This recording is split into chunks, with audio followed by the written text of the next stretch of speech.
beses nang nag-away, hanggang sa magkasakitan, di na alam ang pinagmulan.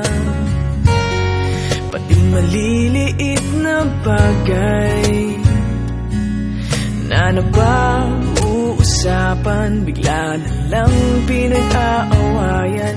Ngunit kahit na ganito, madalas na di tayo magkasundo. Ikaw lang ang gusto kong makapiling sa buong buhay ko.